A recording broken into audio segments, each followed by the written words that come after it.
ప్రభు అయిన యేసుక్రీస్తు నామంలో అందరికి వందనములు తెలియజేస్తున్నాను. అందరు క్షేమంగా ఉన్నారా?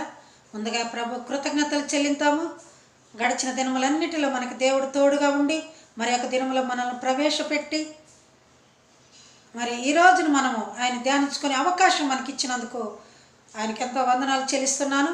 అలాగే మీరందరూ కూడా మన ఛానల్ని చూస్తున్నారు, చక్కగా ఆదరిస్తున్నారు, అలాగే లైక్ చేస్తున్నారు, అందరూ కూడా గమనిస్తున్నారు వాక్యాన్ని. మరి మీ ఆలోచనలలో ఏమున్నదో కూడా మరి తెలియపరుస్తున్నారు. చాలామంది ఫోన్లలో చెప్తున్నారు, చక్కగా ప్రార్థనలు వాక్యం వింటున్నాం అమ్మగారని చెప్తున్నారు. ఇంకా వినలేక బైబిల్ చదువులేక చదువు రాని వాళ్ళు ఎవరైనా ఉంటే, చదువుకోలేకపోయిన వాళ్ళు ఎవరైనా ఉంటే బైబిల్ వివరిస్తుంటాము. బైబిల్ వివరించే వారి దగ్గరికి వెళ్ళి నేర్చుకోండి. ఒకవేళ అట్లా వెళ్ళలేని స్థితి కూడా ఉన్నప్పుడైతే ఇలాగ సెల్ ఫోన్లోనైనా మీరు చూసుకోవాలనే ఉద్దేశంతో నేను మీకు అందరికీ వాక్యం చెప్తున్నాను. ఎందుకంటే బైబిల్ గురించి ముందు మనం తెలుసుకోవాలి. మన సొంత విషయాలు, మన కష్టాలు, మన బాధలు, మన పైన ఎవరో శత్రువులు వచ్చి పడుతున్నారు, మనకేదో అనారోగ్యం ఉంది, లేకపోతే మాకు అవి లేవు ఇవి లేవు, ఇవన్నీ తర్వాత సంగతి అండి. ముందు బైబిల్ గురించి తెలుసుకోవాలి. మనం బైబిల్లో ఏముందో తెలుసుకోవాలి, జీవ గ్రంథంలో ఏముందో తెలుసుకోవాలి. చదువుకోలేని వాళ్ళు చక్కగా కూర్చొని మాటలు వింటూ ఉండండి. నేను వాక్యం రోజు కొంచెమైనా బోధిస్తూ ఉంటాను. నాకు వీలు దొరికినప్పుడు మీకోసం నేను ఏర్పాటు చేసి ఉన్నాను. ఎవరైతే బైబిల్ చదవలేక, ఒకవేళ ఆలయంలోకి వెళ్ళలేక, మీ సొంత సంఘాల్లో ఒకవేళ మీరు ఆలయంలోకి వెళ్ళి కూర్చొని బోధ వినే టైం లేకపోతే ఆ బైబిల్ తెలుసుకోవాలనే ఉద్దేశంతో నేను ఈ ఏర్పాటు చేసుకున్నాను. ఈ ఏర్పాటు చేసుకొని ఈ విధంగా మీ అందరి దగ్గర సెల్ ఫోన్లు ఉంటాయి. చక్కగా ఏదో ఒక టైంలో ఈ వాక్యం వినండి, 2 మాటలేనండి, బైబిల్ తెలుసుకోండి చాలు. రండి ఈరోజు వాక్య భాగంలోకి వెళ్ళిపోదాము. ముందుగా దేవుని స్తుతించుకొని ఆ తర్వాత వాక్య భాగంలోకి వెళ్ళిపోదాము. నా శత్రువులు నన్ను తరుముచుండగా నా ఆత్మనాలు కృంగెనే ప్రభు. నా మనసు నీ వైపు త్రిప్పిన వెంటనే శత్రువుల చేతి నుండి విడిపించినావు, కాపాడినావు. స్తుతి పాత్రుడా, స్తోత్రార్హుడా, స్తుతులందుకో పూజార్హుడా. ఆకాశమందు నీవు తప్ప నాకెవరున్నారు నా ప్రభు. నిజమే ప్రభువా, మాకెవరున్నారయ్యా నీవు తప్పక. ఆకాశం ముందు నీవు తప్పక నా శత్రువులు కావచ్చు, అనారోగ్య సమస్యలు కావచ్చు, ఆర్థిక సమస్యలు కావచ్చు, ఉద్యోగ సమస్య కావచ్చు, గృహం లేని సమస్య కావచ్చు, బిడ్డలు పుట్టకుండా ఉన్న సమస్య కావచ్చు, ఏదైనా నీవు తప్పక నాకెవరయ్యా సహాయం చేయగలవారు అని ధ్యానించండి, ప్రార్థించండి. నిజంగా ప్రార్థన చేస్తున్నారా మీరు? చాలామంది అడుగుతున్నారు, అమ్మ మేము ప్రార్థనలు చేస్తున్నాం, మా ప్రార్థనకు ప్రతిఫలాలు రావట్లేదు, దేవుడు మా మొర వినట్లేదు, ఎందుకు నిరుత్సాహపడుతున్నారు? మరి నిన్నటి రోజున మనం మోషే గారి ప్రార్థన గురించి విని ఉన్నాం. ఇశ్రాయేలు ప్రజలతో ఆయన పడిన కష్టాలను చూసుకున్నాం మనం. వారికి అడవిలో ఆహారం ఇచ్చుటకు ఆయన మోకాళ్ళపైన రాత్రంతా ప్రార్థించి వారికి మన్నాన్ని కురిపించాడు, వడని నీళ్లు తప్పించాడు. అలాగే ఆ సముద్రం దాటేదానికి ఐగుప్తుల చేతిలో పడి మరలా వాళ్ళ బానిసత్వానికి వెళ్లకుండా వాళ్ళని కాపాడేటందుకు, ఆ సముద్రం నుంచి ఈదకొచ్చేటందుకు ఈద లేరు కనుక దారి కోసం ఆయన ప్రార్థించారు. ఆయన ప్రార్థనకు దారి ఇవ్వలేదా దేవుడు? నీ ప్రార్థనకు దారి ఇవ్వడా? నీ ప్రార్థనకు ప్రతిఫలం ఇవ్వదా? నీకు విశ్వాసం లేదా? విశ్వాసంగా ప్రార్థించట్లేదా నీవు? కొంతమంది ప్రార్థనలు మనం బైబిల్లో చూసుకుంటున్నాం. ఈరోజు కూడా మరి ఒక ప్రార్థన చూసుకుందాం. దావీదు మహారాజు ఎన్నో విషయాలుగా ప్రార్థించాడు. 1 కాదు 2 కాదు, చెప్పాలంటే మనకి జీవితమే సరిపోదు ఆయన చేస్తున్న ప్రార్థనల గురించి. ఒక్కొక్క ప్రార్థన మనం వివరించాలంటే ఎంతో టైం పడుతుంది. అంత కాకుండా మనం కొద్దిగా 1-2 ప్రార్థనలు ఆయన్ని చూసుకుందాం ఈ రోజున. నిన్నటి రోజున మోషే ప్రార్థన చూసుకున్నాం, ఈ రోజున దావీదు ప్రార్థన చూసుకున్నాం. మీకు వీలైతే రాసుకోండి, నోట్స్ పెట్టుకొని కొద్దిగైనా, కొద్ది మాటలైనా, ఒకవేళ రాసుకోలేని వాళ్ళు మైండ్తో విని జ్ఞాపకం పెట్టుకోండి. రాసుకోలేని వాళ్ళకి చాలా మరి జ్ఞానం ఉంటుంది అంటారు. చూసారు ప్రియులారా, చాలామంది కళ్ళు ఉండవు, మంచి స్వరం ఉంటుంది, చక్కగా దేవుని స్తుతిస్తారు, మంచి స్వరం దేవుడు ఇచ్చాడు, వాళ్ళకి మంచిగా దేవుని స్తుతించేదానికి అవకాశం ఉంది. అలాగే చదువుకోలేని వాళ్ళు ఎవరైనా ఉంటే చక్కగా ఈ మాటలు విని ధ్యానించుకోండి, మనసులో జ్ఞాపకం పెట్టుకోండి. దేవునికి చేయాలో చూడండి. దావీదు మహారాజు 27వ కీర్తనలో ఆయన ప్రార్థన అంతా నేను ఎవరికి వెరతను, ఎవరికి భయపడను, నీవు నా తోడుండగా నాకు భయమే లేదని ఖండితంగా చెప్తున్నాడు 27వ కీర్తనలో. చూసుకుందాం రండి, 2 మాటలు చూసుకొని మన వాక్య భాగంలోకి వెళ్ళిపోదాము. యెహోవా నాకు వెలుగు రక్షణయ్య ఉన్నాడు, నేను ఎవరికి భయపడదును. ఇది సంగతి. మొదటి వచనం మాత్రమే చదువుతున్నాను నేను. యెహోవా నాకు వెలుగై ఉన్నాడు, నేను ఎవరికి భయపడను. నాకు అవసరం లేదు, భయపడాల్సిన అవసరం లేదు. ఎంత గట్టిగా చెప్తున్నాడంటే దావీదు మహారాజు, ఇంకా నా ప్రాణదుర్గం అని చెప్పు, నా శరీర మాంసం తినుటకై దుష్టులు వచ్చి ఉన్నారు, కానీ నన్ను బాధించే శత్రువులు నా మీదకు వచ్చినప్పుడు వారే తొట్టిల్లిరి.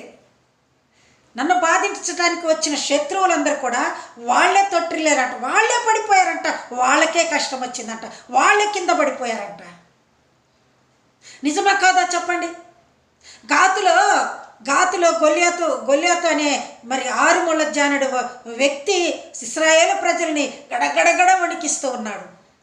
ఎంతో ధైర్యం చూపిస్తున్నాడు. బాగా శూరుడైన యుద్ధ కవచాలు ధరించుకున్నాడు, ఒళ్ళంతా ఇనప కవచంతో ధరించుకున్నాడు, చేతిలో పెద్ద కత్తులు కానీ కొరడాలు కానీ అవి పెట్టుకొని ఉన్నాడు, శూలాలు పెట్టుకొని ఉన్నాడు. రండిరా మీరందరూ, ఇశ్రాయేలు ప్రజలందరూ నా మీదకి రండిరా, నన్ను ఏం చేయగలరు అంటున్నాడు. దావీదు చిన్నవాడు వచ్చాడు, మనకందరికి తెలుసు. చిన్న వయసులో దావీదు గొర్రెలు కాస్తుండగా ఆ గొర్రెలను విడిచిపెట్టి, ఆ గొర్రెలను ఒంటరిగా విడిచిపెట్టకుండా ఒక కాపరికి అప్పగించి, చూసారా ప్రియులారా, యెహోవా దేవుడు మన కోసము తన ప్రియకుమారునికి మనల్ని కాయుటకు ఎలాగ అప్పగించి ఉన్నాడో, అలాగే గొర్రెలను కాయుటకు దావీదు గారు కూడా ఒక మనిషిని ఏర్పాటు చేసి అన్నల దగ్గరికి భోజనం తీసుకొని వెళ్తున్నాడు. అక్కడ చేస్తున్న తంతంతో చూశాడు, పక్కన వాళ్ళని అడిగాడు, తెలుసుకున్నాడు. వాళ్ళ పెద్దన్న తిట్టారు, నీవెందుకు వచ్చావురా, అల్లరి చిల్లరి వాడా, నువ్వు ఇక్కడ హేళన చేయడానికి వచ్చావా, ఎగరటానికి వచ్చావా, గంతులు వేయటానికి వచ్చావా, డ్యాన్స్లు వేయటానికి వచ్చావా, నాట్యం ఆడటానికి వచ్చావా, వెళ్ళిపో అన్నాడు. ఆయన కూడా వినలేదు. ఈ సున్నతి లేని ఫిలిష్తీయుడు ఇశ్రాయేలు యెహోవా దేవుని బిడ్డలు అయిన ఇశ్రాయేలు ప్రజలను ఏమి చేయగలడన్నా, నేను చూసుకుంటాను అవన్నీ వెళ్ళిపోయాడు. సౌలు గారు చెప్పారు, అయ్యా నువ్వు చిన్న బాలుడివి, నీ వల్ల కాదు, నీకు అంత జ్ఞానం లేదు, నువ్వు చిన్నవాడివి, నువ్వు ఆయన చంపలేవు. చంపగలను, ఏం పర్వాలేదు అన్నప్పుడు ఆయన యుద్ధ కవచాలని ధరించారు. మరి శిరస్త్రాన్ని అవన్నీ వేసుకోమని సౌలు గారు చెప్పినప్పుడు, నాకు ఇవన్నీ అవసరం లేదయ్యా, నాకు 5 రాళ్ళు చారు, 5 రాళ్ళు ఏరుకున్నాడు. ఒక్క రాయితోటే బాగా ఆ ఒడిసెలో వేసుకున్నాడు, గిరగిరా తిప్పాడు. ఏమైనా ప్రార్థించాడు, యుద్ధము యెహోవాదే అని చెప్పాడు. ఇదే ప్రార్థన. అయ్యా నేను చేయట్లేదు ఈ యుద్ధము. ప్రియులారా, నీవు కూడా ప్రభుని అడగలేకపోతున్నావా? అయ్యా నేను చేయలేని ఈ కష్టాలు భరించలేకపోతున్నాను, ఈ కష్టాలు నీవే చూసుకోవయ్యా అని గట్టిగా అడగలేకపోతున్నావా? దావీదు అడిగాడు, యుద్ధము యెహోవాదే. చిన్నవాడు కదా, ఆయన మోకాళ్ళు ఎత్తుండడు. వాడైన గొల్యాతుకి మోకాళ్ళ ఎత్తు కూడా ఉండగలకుండా ఉండవచ్చు, చిన్నవాడు కదా. 6 ముళ్ళ జానుడు అంటే చాలా హైట్ ఉంటాడు కదా, మరి భయపడలేదు. ఆ వరుస తీసుకొని గిరగిర తిప్పి కొట్టేసరికి ఎక్కడ స్థానం లేదు ఆయనకి, మొత్తం ముసుగుపోయినాడు. ఎక్కడ మాత్రం కొంచెం స్థానం ఉంది ఆయనకి, అంటే అంత యుద్ధ కోచాలు ధరించుకొని వచ్చాడు. ఎవరు నన్ను ఏం చేసిన, నిన్ను చావకూడదు కదా అని. నువ్వు ఎవ్వరు మనుషులు నిన్నేం చేయరు, దేవుడు చేసేవాడు ఉన్నాడు.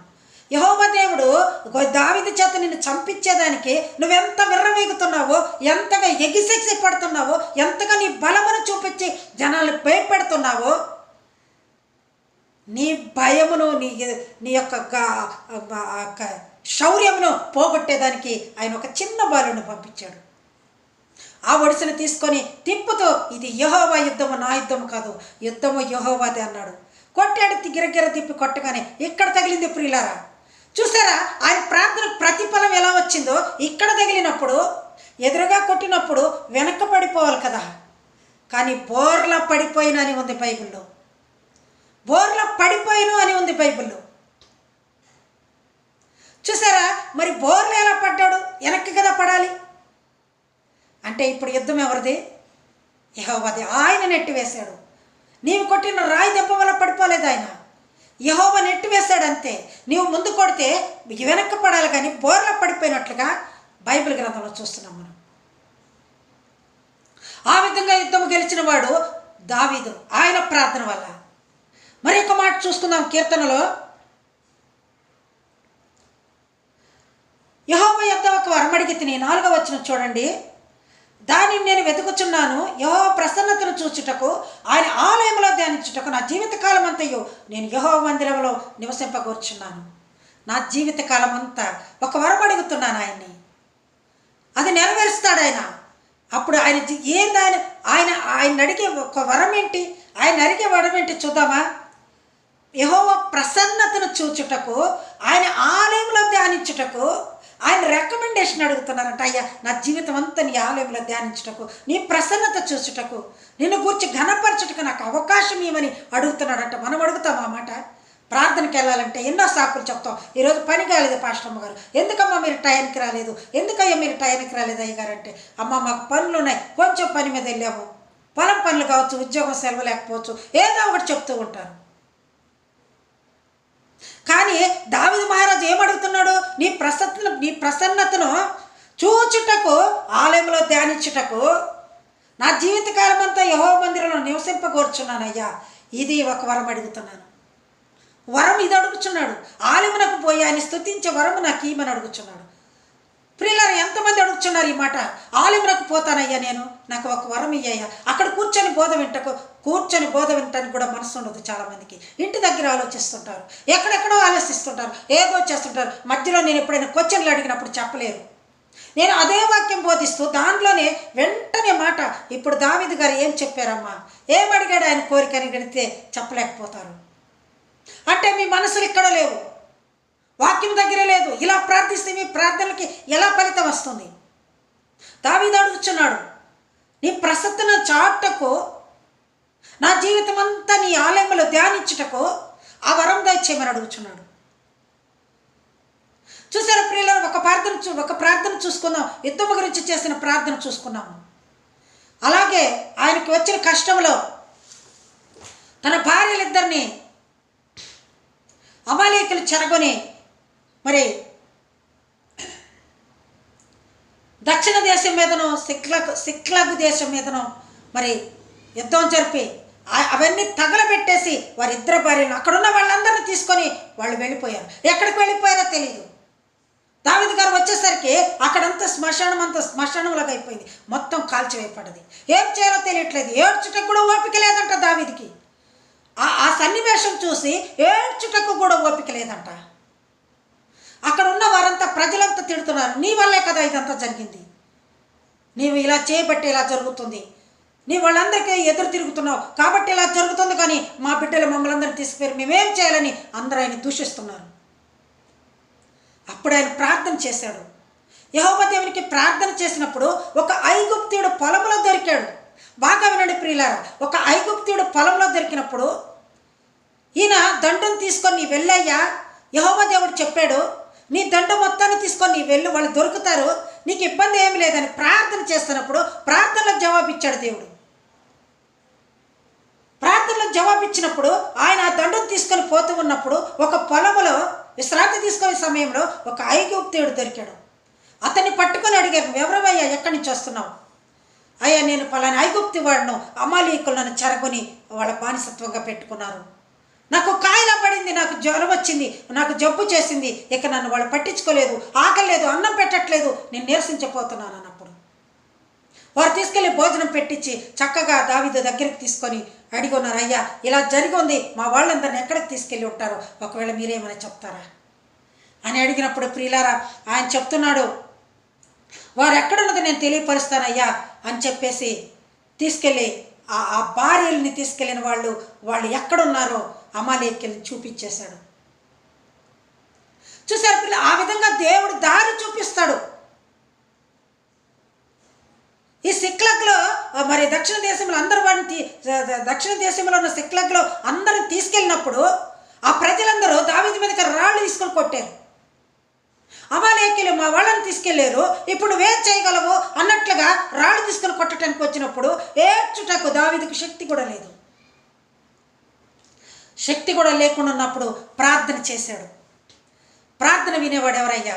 నా ప్రార్థన వినేదేవా, నా ప్రార్థనకు మొరను విను, నా ప్రార్థనకు ప్రతిఫలం చూపించు, నా ప్రార్థనకు ఆన్సర్ జవాబు కావాలి అప్పుడే ఇమిడియట్లే లేట్ కూడా లేదని ప్రార్థించాడు, ఏడ్చాడు. మరొక ఏడ్చుటకు శక్తి కూడా లేదంట ఆయన దగ్గరికి. ఆయన ప్రార్థన విన్నాడు దేవుడు. ఎందుకంటే ప్రార్థన వినేది ఆ పావనుడే కదా. ప్రార్థన వినే పావనుడు ఆయన ప్రార్థన విన్నాడు. దావీదు ప్రార్థన వినడి పావనుడా, ప్రార్థన మాకు నేర్పుమయా, శ్రేష్టమైన భావము గూర్చి శిష్య బృందముకు నేర్పితివి, పరముడ నిన్ను ప్రణుతించెదను, పరలోక ప్రార్థన నేర్పుమయా, ప్రార్థన వినడి పావనుడా, ప్రార్థన మాకు నేర్పుమయా.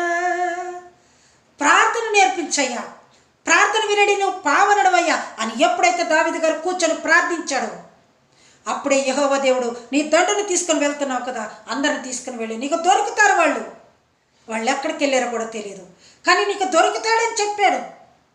ఆయన మాట ప్రకారం బయలుదేరాడు. ఒక ఐగుప్తీయుని పంపి అతడు అమాలేకులతో బానిసగా ఉండి కాయిలా పడినప్పుడు, జ్వరం తగులుతున్నప్పుడు పట్టించుకోకుండా, అతనికి ఆహారం పెట్టకుండా వదిలేసినప్పుడు తప్పించుకొని ఆయన వచ్చి వీరికి తన దావీదు గారి 2 భార్యలను, ఆ సిక్లగ్లో ఉన్న వాళ్ళందరినీ ఎక్కడికి తీసుకెళ్లారో ఆ మార్గంలోకి తీసుకెళ్ళి చూపించాడు. అది ప్రార్థనలో ఉండే గొప్పతనం, అది ప్రార్థనలో ఉండే జవాబు, అది ప్రార్థనలో ఉండే నీ యొక్క జీవితం. ఇంకా ఆయన ఊరియా భార్య దగ్గర మరి బెస్తబా కనిన, దావీదుకు కనిన మరి మొదటి బిడ్డ, మరి ఆ బిడ్డ కూడా జబ్బు పడ్డప్పుడు ఉపవాసం ఉండి ప్రార్థించాడు. కానీ ఆ బిడ్డ బ్రతకలేదు. దేవుని శాపం కదా అది. ఇక తర్వాత ఆ బిడ్డ చనిపోయిన తర్వాత తీసుకెళ్ళినాక చక్కగా స్నానం చేసి ఆలయంలో కూర్చొని మరలా ప్రార్థించాడు. అందరూ అనుకుంటున్నారంట పిల్లవాడు బాగలేనప్పుడు ఉపవాసం ఉండి ప్రార్థించాడు, ఇప్పుడేందో అబ్బాయి చనిపోయినాక చక్కగా వెళ్ళి స్నానం చేసి ఆలయంలో కూర్చొని భోంచేస్తున్నాడు అని అడిగినప్పుడు, యెహోవా ఇచ్చిన యెహోవా తీసుకుని నేనేమైనా అతన్ని బ్రతికించగలనా? నేను అక్కడికి పోవలసిన వాడిని, కానీ అతను నా దగ్గరికి రాడు, నేను ఏడ్చిన ప్రార్థన చేసిన అవసరం లేదన్నాడు అని ప్రభువుకి ఆలయంలో పోయి కూర్చున్నాడు. ఇలా ఎన్నో అప్షాలోము విషయం కావచ్చు, ఎన్నో విషయాలుగా, సౌలు విషయం కావచ్చు, ఎన్నెన్నో విషయాలుగా ఆయన ప్రార్థనలు అన్ని విజయం సాధించాడు. 1 కాదు 2 కాదు. ఆ ప్రార్థనలో ఉండే శక్తి అలాంటిది. నీవు కూడా ప్రార్థించి చూడు, ఖచ్చితంగా ప్రార్థనకు ప్రతిఫలం దొరుకుతుంది. ప్రియమైన దేవుని బిడ్డలారా, ప్రార్థించకుండా కూర్చొని కన్నీటి ప్రార్థన చేయకుండా, ఏడ్చుటకు కూడా ఓపిక లేకపోయినా దావీదు ప్రార్థన చేశాడంట. అలాంటి ప్రార్థన నీవు ఎప్పుడైనా చేసావా? ప్రార్థించండి, దేవుని దీవెన పొందండి. ఈ రోజు నుంచి ఒకవేళ మీరు బైబిల్ చదవని రాకపోయినప్పటికీ నేను చెప్తున్న మాటలు వినండి. చక్కగా మీరు సబ్స్క్రైబ్ చేసుకుంటున్నారు, అలాగే వింటున్నారు కూడా, నాకు తెలుస్తుంది. కనుక మీరందరూ కూడా ప్రార్థనలు వినండి, వాక్యం వినండి. బైబిల్ చదవాల్సిన పని లేదు. చదువు రాకపోతే అలాగ చదివి వస్తే మాత్రం బైబిల్ అనుసరించండి. నేను చెప్పేటప్పుడు వాక్యం తీసి చూడండి. దేవుడట్టి కృపలను మనకు, మన కుటుంబాలకు, వింటున్నా మీకు దయచేయనుగాక. God bless you. Thank you అనండి.